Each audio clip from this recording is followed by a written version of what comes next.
Assalamualaikum warahmatullahi wabarakatuh.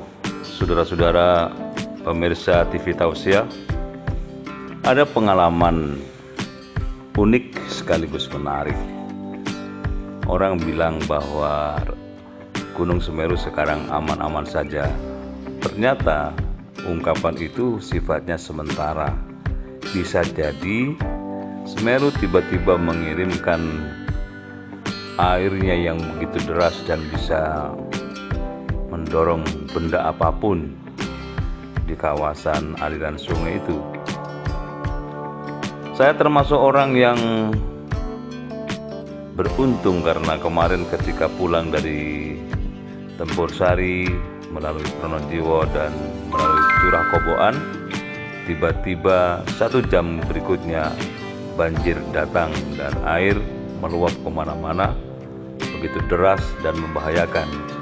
Bisa dibayangkan saudara-saudara, andaikan mobil yang kami tunggangi, yang kami naiki berada di tengah sungai tempat kami menyeberang itu, maka bisa dipastikan kendaraan itu akan hanyut terbawa oleh arus yang begitu deras. Untungnya masyarakat di situ sudah sangat paham kalau di atas kelihatan mendung menggelayut, maka mereka hati-hati, sebab kalau di atas di lereng Semeru hujan turun, maka setengah jam berikutnya air akan sampai di bawah. Itulah yang kami rasakan kemarin 1 jam begitu kami selesai menyeberang sungai Curah Koboan yang begitu luas, lebar. Air pun datang melibas semua yang ada di kawasan itu. Dan saudara-saudara, itu yang terjadi secara rutin sehingga petugas di tempat itu selalu siaga. Setiap orang yang akan melalui diberitahu tentang ancaman bahaya banjir dari Gunung Semeru. Kalau Semeru mengirimkan banjirnya, maka orang dan petugas yang ada di atas memberi kode kepada petugas yang ada di kawasan Curah Koboan, Desa Supiturang, supaya mereka melarang masyarakat untuk menyeberang sungai. Dan seperti yang kami alami, banyak petugas yang melarang untuk menyeberang, tetapi karena masih diperkirakan agak jauh, kami diberi kesempatan dan toleransi sehingga kami menyeberang. Dalam waktu tidak lama kemudian air datang.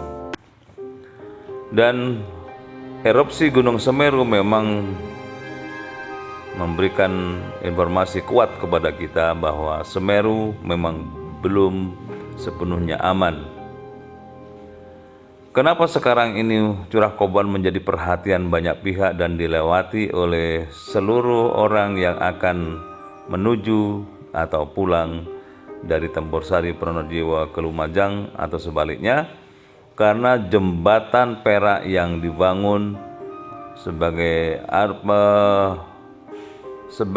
tempat arus lalu lintas yang paling utama itu putus ketika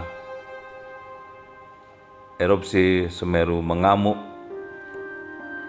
Dan sejak itu kemudian masyarakat harus melewati Curah Koboan menyeberang aliran sungai, dan biasanya kalau air sedang deras mereka menunggu dulu 1 jam 2 jam, bahkan bisa berjam-jam menunggu. Setelah air mengecil baru mereka melewatinya. Celakanya kalau kemudian mereka sedang menyeberang, tiba-tiba air datang. Dan peristiwa erupsi tempo hari, banyak orang yang sedang bekerja di aliran sungai untuk menambang pasir, tetapi peringatan demi peringatan yang disampaikan oleh petugas mereka tidak hiraukan, sehingga terjadilah korban yang begitu banyak. Termasuk juga korban yang ada di kawasan bawah, sehingga total yang meninggal dunia waktu itu mencapai 50 orang yang melepuh dan terkena sengatan panas lava dari Semeru itu sekitar 47 orang. Ternak ratusan kambing dan sapi mati semua. Dan itulah antara lain dampak yang ditimbulkan oleh erupsi Gunung Semeru. Warga di sekitarnya sekarang sedang mulai bersiap-siap untuk ditampung di hunian sementara dan hunian tetap yang ada di Sumber Mujur. warga menyambut dengan baik sikap pemerintah baik pusat maupun daerah yang cepat membangunkan hunian, dan sekarang sudah mulai ada tanda-tanda kehidupan baru di hunian itu, dan kampung-kampung mereka sekarang menjadi saksi sejarah bisu bahwa erupsi Semeru ketika itu benar-benar meluluh lantakkan rumah mereka dengan kiriman abu yang begitu pekat dan tebal, kemudian air panas, air bah, lahar panas, dan juga lahar dingin. Singkat kata, Semeru benar-benar luar biasa peristiwanya, dan itu sekarang bisa disaksikan di kawasan 2 kecamatan, yaitu Kecamatan Candipuro dengan sejumlah desa, antara lain Sumberwuluh, Supiturang, dan seterusnya, termasuk juga Kecamatan Pronojiwo, yang juga sebagian wilayah dan daerahnya terkena luapan erupsi Gunung Semeru dan aliran yang ada di Curah Koboan itu. Pelajaran berarti buat kita semua. Kita boleh sekarang melewati Sungai Curah Koboan sebagai satu-satunya jalur transportasi, asalkan dengan syarat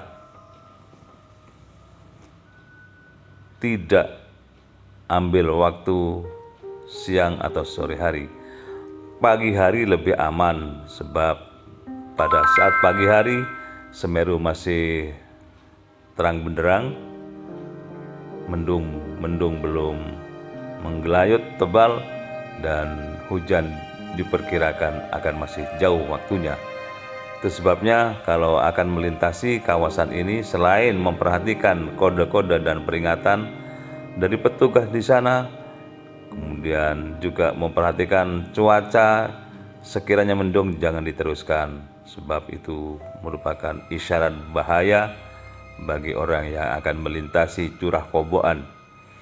Kehidupan masyarakat di sekitarnya yang selamat dari erupsi Semeru sekarang sudah mulai menunjukkan ada tanda-tanda kehidupan baru. Pertanian sudah mulai, tanaman-tanaman di kebun, di sawah sudah mulai hidup, tanaman tebu, jagung, dan padi sudah mulai menggembirakan bagi warga setempat, dan itulah antara lain penyebab kenapa masyarakat susah untuk diajak transmigrasi atau pindah lokasi.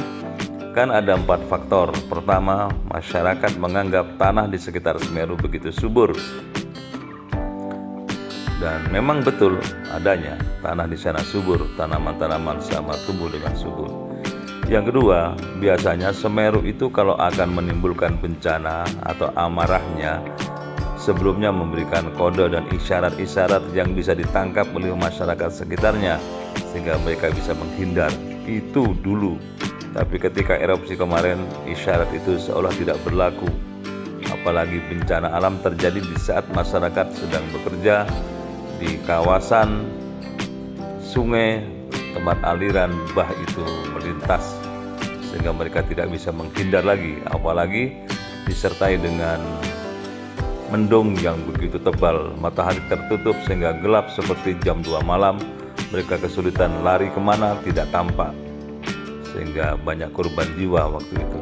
Kemudian yang ketiga, kenapa masyarakat enggan dimutasi? Karena faktor kedekatan alam antara warga dengan tempat mereka tinggal. Memang mereka lahir di situ, sehingga tidak lagi menganggap kawasan Semeru sebagai ancaman, tapi justru dia lahir di situ, makan dari situ, kemudian sehari-hari dari situ, dan diperkirakan matinya juga di situ. Tapi bencana tetap bencana. Itu yang ketiga. Yang keempat, masyarakat masih punya harapan besar bahwa setelah bencana ada manfaat yang bisa dipetik dari peristiwa itu, antara lain kesuburan tanah bertambah-tambah. Yang kedua, pasir kemudian melimpah ruah sehingga menjadi sumber penghasilan utama yang menggembirakan. Nilainya tidak lagi miliar, tapi ratusan miliar yang bisa dikeruk oleh masyarakat sebagai penambang legal maupun ilegal yang ada di sana. Itu sebabnya masyarakat tidak berminat untuk diajak transmigrasi ke tempat lain di luar Jawa, misalnya karena mereka menganggap Semeru selain mendatangkan bencana sekaligus disertai dengan keberkahan bagi masyarakat. Saudara-saudara sekalian, ke depan kita wait and see, menunggu informasi. Kalau sekiranya berbahaya segera menghindar, kalau aman-aman saja boleh bekerja sebagaimana mestinya, sebagai petani tambang, sebagai peternak, sebagai petani di kebun, bisa bekerja secara leluasa dan tetap menjaga kewaspadaan supaya tidak terjadi lagi bencana yang memakan korban jiwa seperti yang kemarin. Mudah-mudahan manfaat. Assalamualaikum warahmatullahi wabarakatuh.